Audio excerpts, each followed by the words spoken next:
So thanks for coming into the bank's offices today. I'd like to start by acknowledging the traditional owners of this land, the Gadigal people of the Eora Nation, and pay my respects to their elders past and present. This morning, I'm going to talk to you a bit about the review that we've published on the Term Funding Facility, or the TFF. This is the fourth instalment of the series of reviews that we've undertaken on unconventional policies that the bank used during the COVID-19 pandemic. So cast your mind back to March 2020. The economic outlook was bleak. It was highly uncertain. Financial markets here and globally were in quite a bit of turmoil, and there was limited scope to lower the cash rate further. And so it was in that environment that the RBA pursued a package of policies to support the economy. The TFF review considers how that element of the package worked, whether it achieved its aims, and the lessons that we drew for the future. I'm going to cover some of the key points here, but there really is a lot of detail in the review itself, which has just been released. So let's start with what the TFF was intended to do. It really aimed to do two things. The first was to lower the cost of borrowing for businesses and households by lowering lenders' funding costs, and to reinforce the benefits to the economy of the lower cash rate. The second thing was also to encourage banks to lend to businesses, particularly small and medium-sized enterprises, given that business credit tends to fall in downturns, and we had certainly expected a downturn. So how did it work? Well, the TFF provided low-cost three-year funding to banks, which also indirectly helped to lower the cost of borrowing from wholesale markets, and I'll come back to that in a minute. Under the TFF, banks had access to cheap funding up to an amount that was based on the initial size and then subsequent growth of their loan book. The interest paid was initially fixed at 0.25%, and this was then lowered to 0.1% in step with the reduction in the cash rate target in November 2020. A bank was able to secure additional TFF allowances if it increased its overall lending to businesses, particularly smaller businesses. So for every dollar of additional credit that a bank extended to large businesses, that bank was eligible for another dollar of TFF funding. But for each additional dollar that bank extended to an SME, then banks had $5 more added to its TFF allowance. Banks could access their allowances up until the end of September 2020. But by the time of the September board meeting, so very early in that month, the economy was still quite far from the RBA's goals, and considerable downside risks remained. The board decided at that time to extend the facility and increase banks' allowances, and the banks could then access these new allowances for a three-year fixed rate loans until mid-2021. Now, the TFF funding was much cheaper than other sources of term funding, and I'll show you that in a minute. And so, unsurprisingly, banks took up most of their TFF allowances as shown here. Ultimately, the TFF provided $188 billion worth of funding, and that was equivalent to about 6% of the stock of credit outstanding at the peak of the TFF's use. Banks repaid all of the TFF funds as scheduled at the end of June this year, and did so without incident.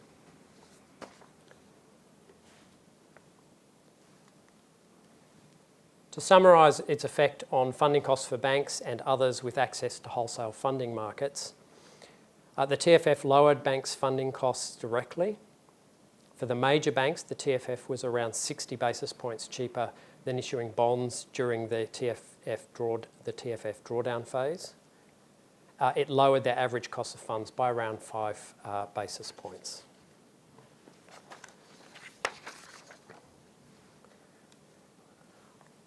But together with other parts of the policy package, the TFF also indirectly helped to lower the cost of wholesale funding. With the TFF in place, banks, they didn't really need to issue bonds, but investor demand for those and other similar securities still remained quite strong. And that strong demand, coupled with a sharp fall in the supply of bank bonds, contributed to a decline in yields on a range of existing and newly issued securities. And this included securities issued by non-major banks, and so those smaller banks continued to issue bonds. Non-bank lenders, they also benefited significantly. Their issuance of residential mortgage-backed securities, which is shown here in this chart, that's a key source of their funding. That issuance picked up significantly as the cost of issuing those securities dropped very sharply, as shown here.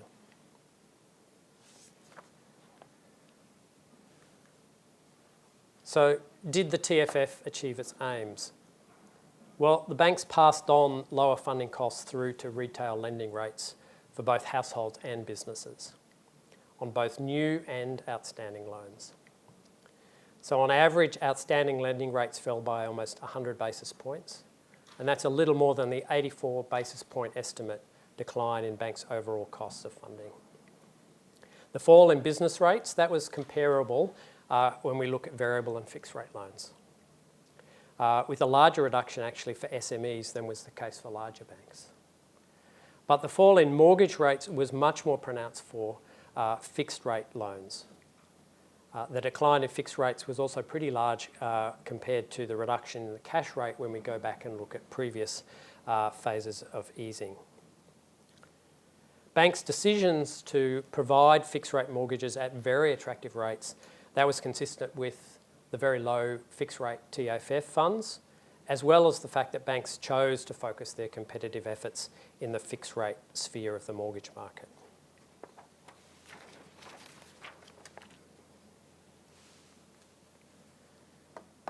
So households and businesses that took out those fixed rate loans, they benefited from particularly low fixed rates that were on offer at the time. And the share of new housing lending at fixed rates rose from around 15% at the start of the pandemic to a historic high of over 45% by mid-2021. So not only were existing borrowers switching from the variable to fixed rates, but new mortgage lending also picked up noticeably through 2020 and 2021, as you can see in this graph. In addition, lower rates contributed to a pickup in disposable income of debtors. And so in these various ways, the TFF, together with these other parts of the policy package, the TFF helped to support dwelling investment, the housing market more broadly, and other elements of aggregate demand.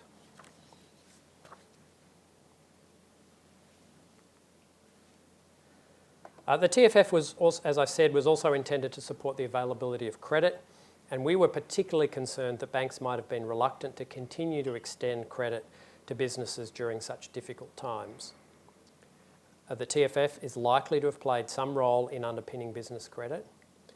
It encouraged demand by contributing to lower rates for borrowers, but it also encouraged banks to expand lending to businesses to obtain those additional low-cost TFF loans. Indeed, business credit, as shown here, held up better during the pandemic than in comparison to the global financial crisis, shown in blue here, where it fell quite noticeably. Such sort of declines that we saw during the GFC had also been evident in earlier economic downturns. So that didn't happen this time around.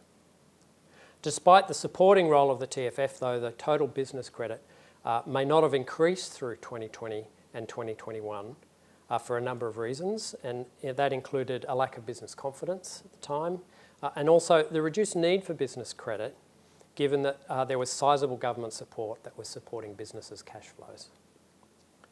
And despite the considerable incentives in the TFF to expand SME lending, staff estimates that we've done internally found no statistically significant effect on total SME lending compared with large businesses. So some banks did extend more credit to SMEs, but overall the banking system as a whole didn't. While not an explicit goal, one other benefit of the TFF was the indirect support it provided to the public sector balance sheet.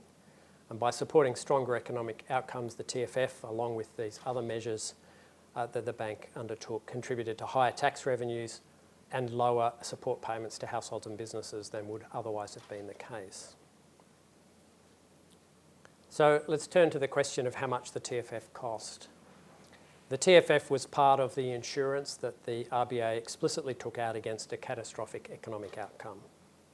While some of the TFF's design features underpinned its significant use by the banks and hence its economic benefits more broadly, these were also associated with financial costs for the RBA. The total cost to the RBA is estimated to have been $9 billion or thereabouts. And there are several reasons for this cost. First, the choice to supply funds at a fixed rate, that was intended to give banks and their borrowers certainty and therefore reinforce the other elements of the policy package, so most notably the bank's 3-year yield target and its forward guidance. But the economic recovery and the increase in inflation turned out to be much stronger and started much earlier than the initial upside scenarios considered, not just by us, but also by other economists. And as a result, the board ended up raising the cash rate target, as you can see here in this chart, by much more and much sooner than had been expected.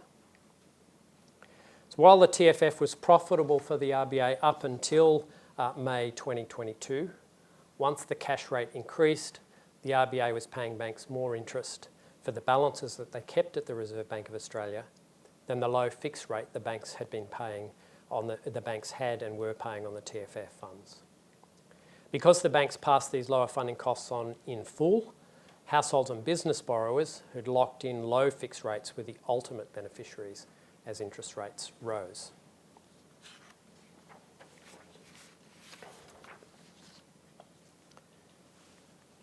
Now, the second element of the cost, which accounts for around $4 billion of the cost, was the result of the board's decision to extend the TFF in early September 2020.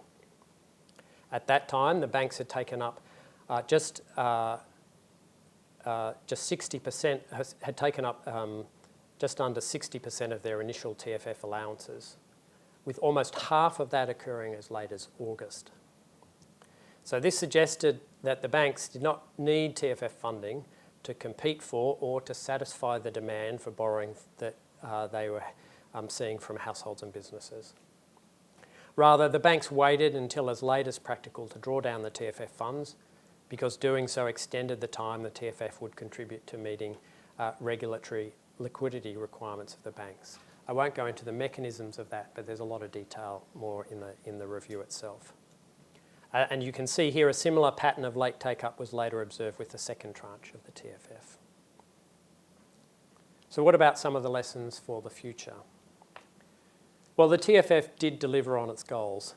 It lowered borrowing costs for a range of borrowers, it kept credit flowing to the economy, it supported aggregate demand. In addition, along with other measures, including the purchase of bonds in the early weeks of the pandemic, it helped to restore confidence in financial markets, which were significantly disrupted in the early days of the pandemic. Based on the findings of the review, the board judged that a term lending tool of this kind would be worth considering, again, if it was warranted by extreme circumstances.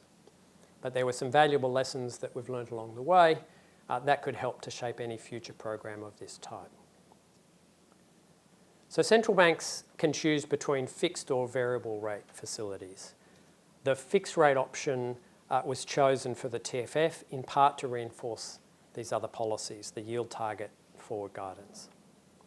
Such packages can be particularly valuable when the standard interest rate lever is already near zero and significant downside risks to the economy remain.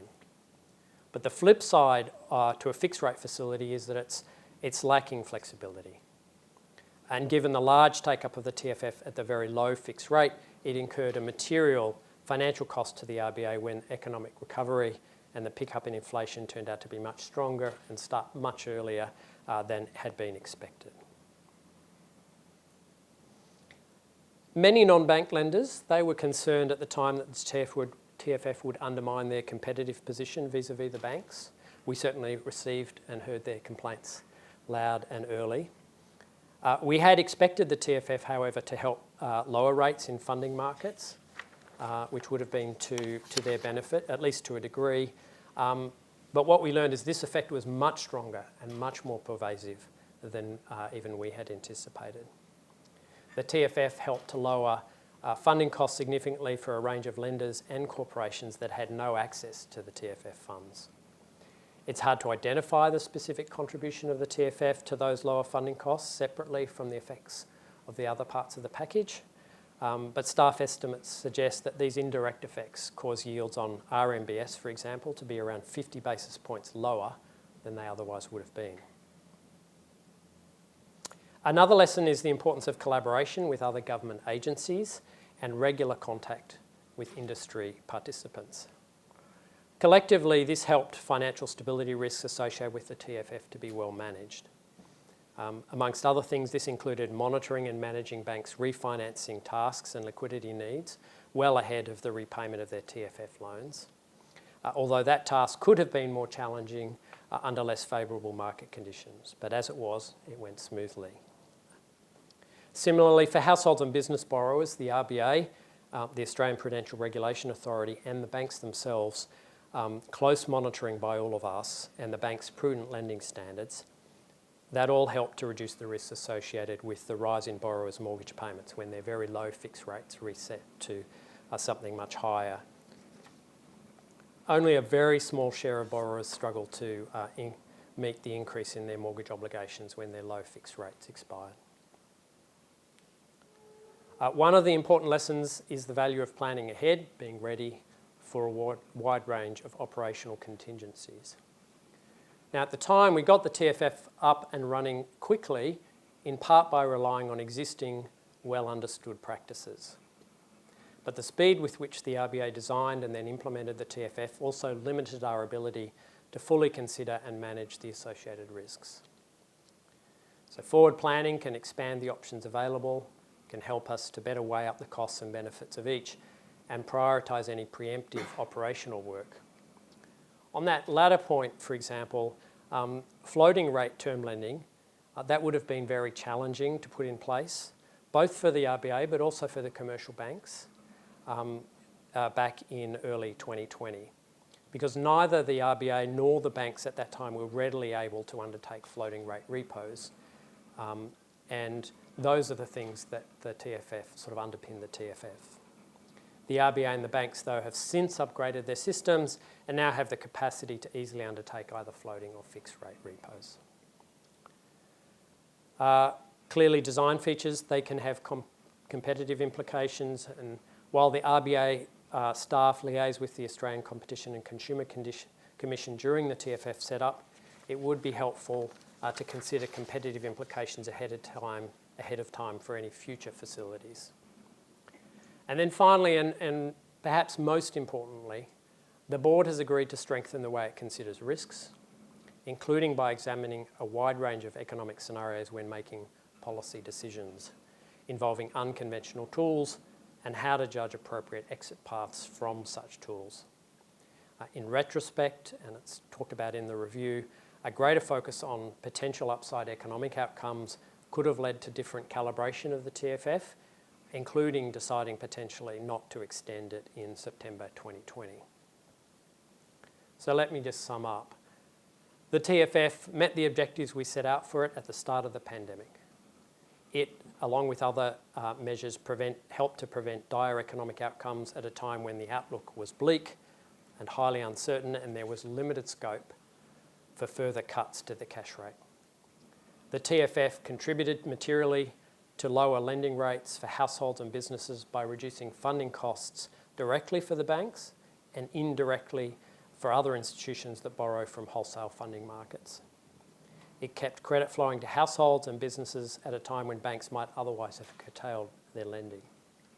It helped to prevent a much more severe economic downturn, and the TFF therefore also contributed to stronger public sector balance sheets than otherwise. Would the RBA use a term lending tool again in the future? Well, the board would consider such a tool in extreme circumstances, again when the cash rate target's been lowered to the full extent possible. But it would do so only after consideration of a wide range of scenarios and the associated risks, and it would also do so with a broader range of operational options than were available at the time of the pandemic. Just in terms of what's next, in line with the recommendations from the external review of the RBA, we'll be publishing a framework for additional monetary policy tools next year. The broader set of lessons learned from the combination of the use of all these unconventional policies, that will feed in and be considered as part of that framework. Thank you for coming, thank you for listening, and I'd be happy to answer a few questions. Now, I believe there's a mic, and if there's a question down here on the left, we might start here and then we'll go around the room. Thanks, Chris, for taking the question. It's Lucas here from the Australian Financial Review. I was just wondering, given the TFF reduced mortgage rates quite materially, how much harder did it make it for households during the tightening cycle, do you think, when banks had to quickly reprice to respond to higher funding costs and shoot up in the cash rate? Well, I would actually argue that it would have made it easier for households because the economy started in a much stronger position. Indeed, that's why rates were rising. The counterfactual, the alternative, would have been much worse. If we had to raise rates while unemployment rates were high because of inflation, that would have been quite problematic. The other thing I mentioned that particularly APRA and the banks were onto was this risk. And so what the banks were doing were contacting all of their borrowers that had these big resets coming well in advance, reminding them the sort of increases they were going to be facing, suggesting they start to get their things in order. And what we found for most of the borrowers that when they did switch from fixed rates to variable rates, they didn't really look any different from the variable rate borrowers who are already experiencing these sort of incremental steps as we were raising rates. So I think that's the answer. And the other thing I was wondering was, outside another pandemic, what sort of situation would you envisage require another TFF-like policy?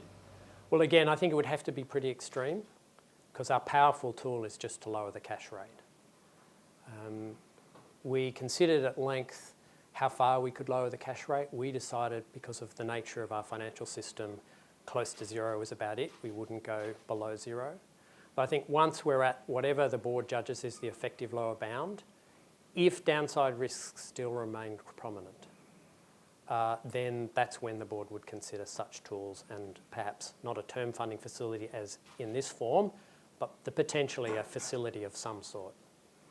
And just last one, I was wondering, given how materially it reduced mortgage repayments for households, I mean, how much consideration was there given into how it might have played into the inflation? I don't think after the fact, very stimulatory monetary policy, and I think we've said this before, including through 2022, very stimulatory monetary policy, significant savings in households and business, and the fiscal support that was still in place that was pretty significant did play a role in generating more demand than otherwise. But and inflation really started with a big supply shock as well that we have to recognise that nobody expected. Thank you. We'll pass here and we'll get round. Okay, Chris, hi, it's Ian Rogers from Banking Day. Look, you mentioned that you did consider scenarios that have been dealt with in crisis planning, but can you give us a bit more colour? To what extent was the TFF invented on the fly, and to what extent did it resemble what was already in the toolbox? So we had done a bit of work because the cash rate was heading lower in 2019, and we had the benefit of looking at what other central banks had done, particularly in the GFC, where they had needed to lower rates to very low levels to their effective lower bounds. We also saw there were other central banks that had funding facilities of a similar but not exactly the same nature as what we came up with. We were liaising closely with them. So we had given it some prior thought, but a lot of work was done right around the time that the pandemic was breaking out. But I think we did have quite a benefit of looking at what others had done, and we quite actively thought through these different options. But one of the points I made is operationally we weren't ready to do an easy floating rate TFF, nor did it appear appropriate to the board at the time, given that they were wanting to pursue a 3-year yield target and forward guidance. So the fixed rate TFF married very much into those other tools as well.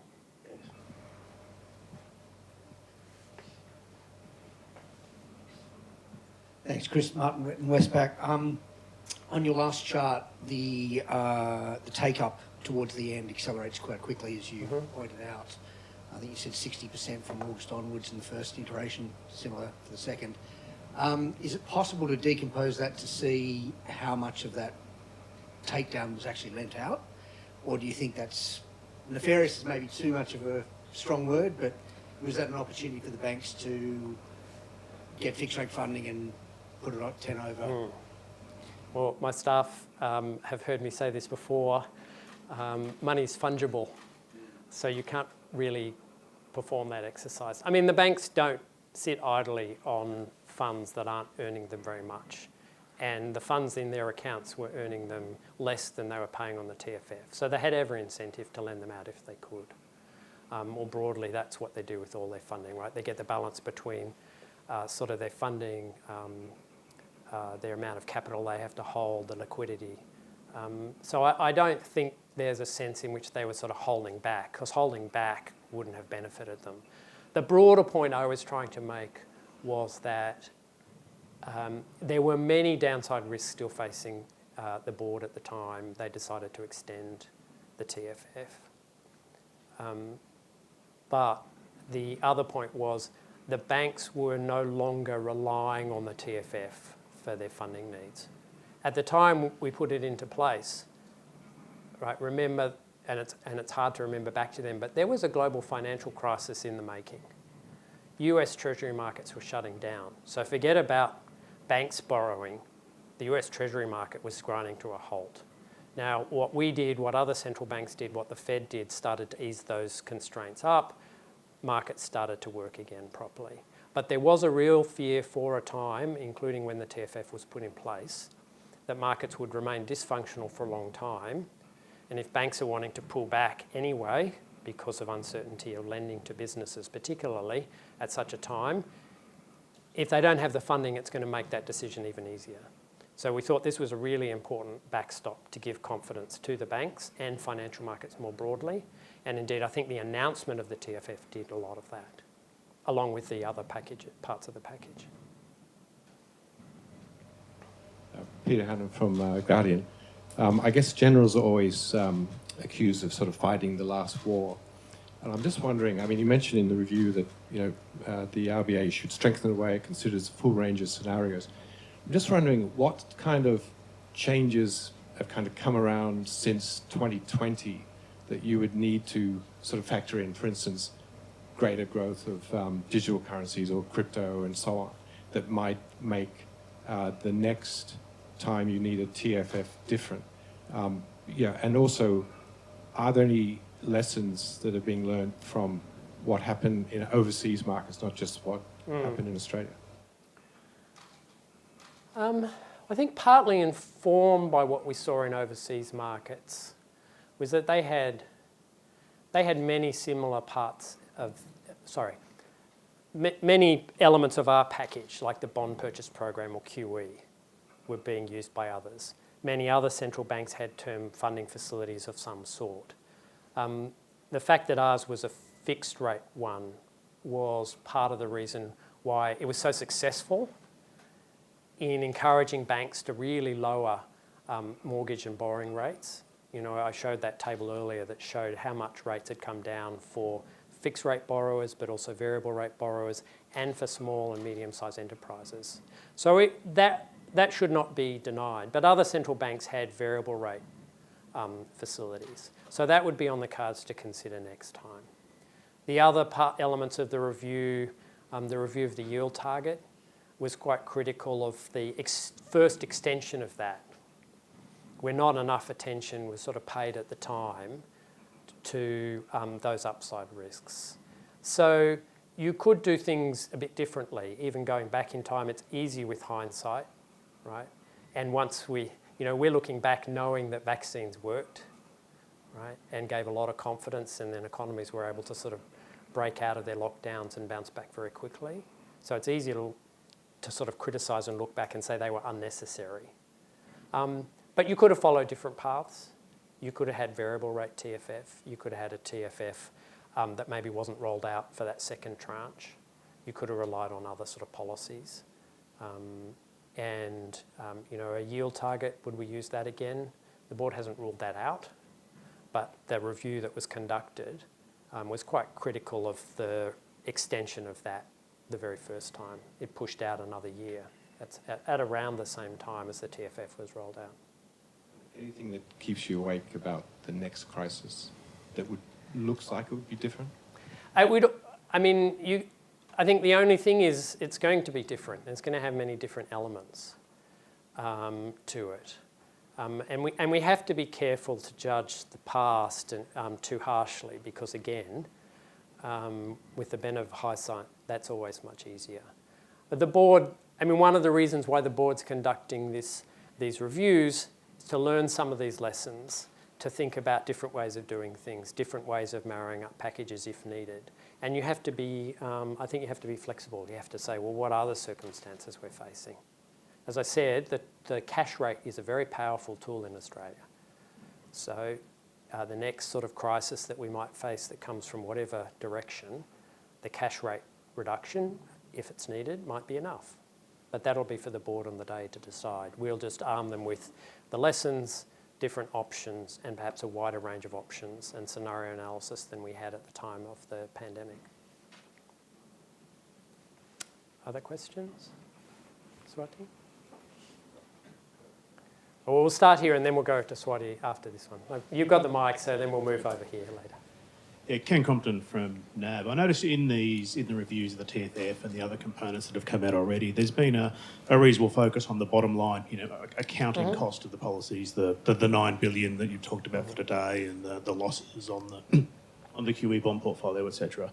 Is the focus on that, or the inclusion of that, more of an auditing point for the RBA, or is it a significant a point that's going to be of significant importance in considering this alternative policy framework going forward? Will you look for the lowest cost alternative policy option to some extent?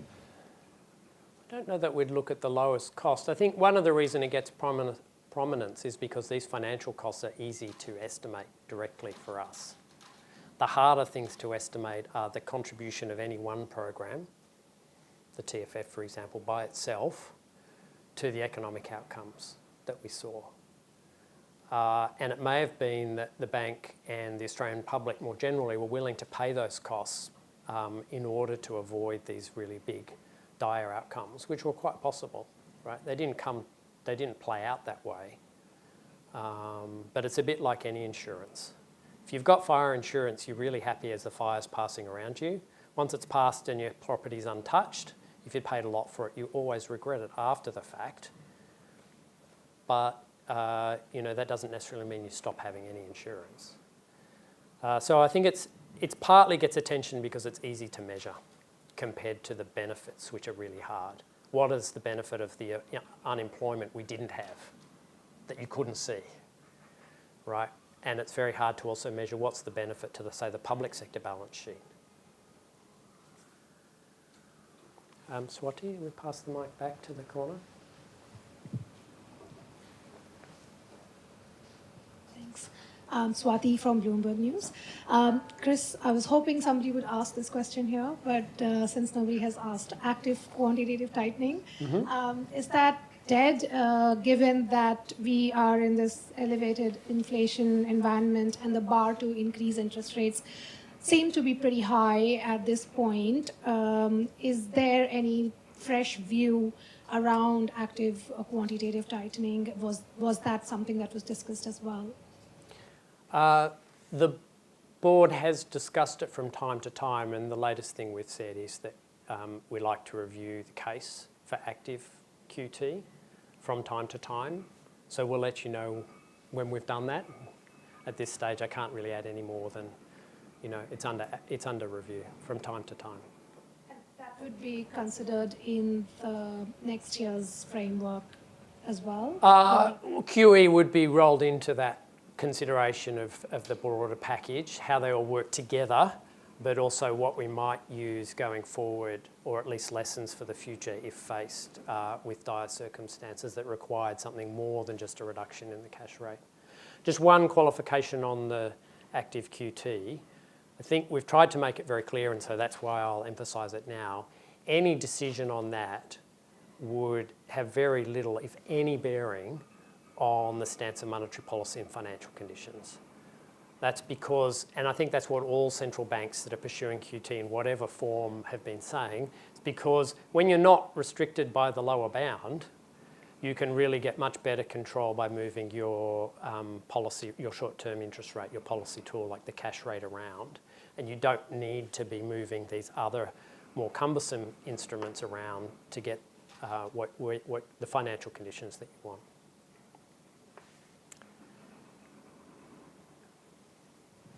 Hi, Richard from Westpac.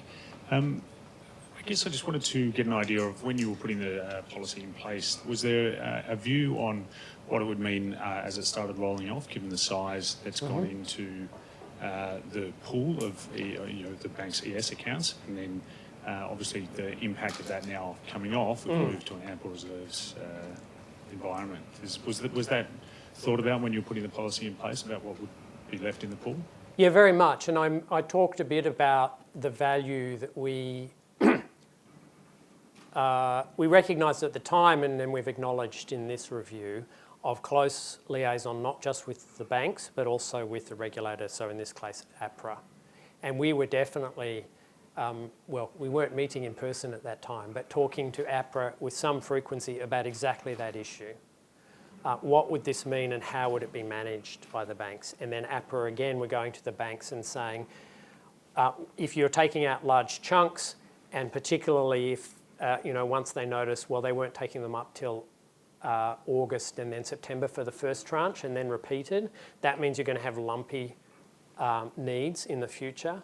So what they were asking the banks to do, and what the banks sensibly did, was start funding some of those repayments well in advance, because you don't want them all showing up to the wholesale markets on the very last moment to all look for funds at the same time. So that was definitely on people's minds, on our minds, on the regulators' minds, and on the banks' minds. All right, well, thank you again for coming today.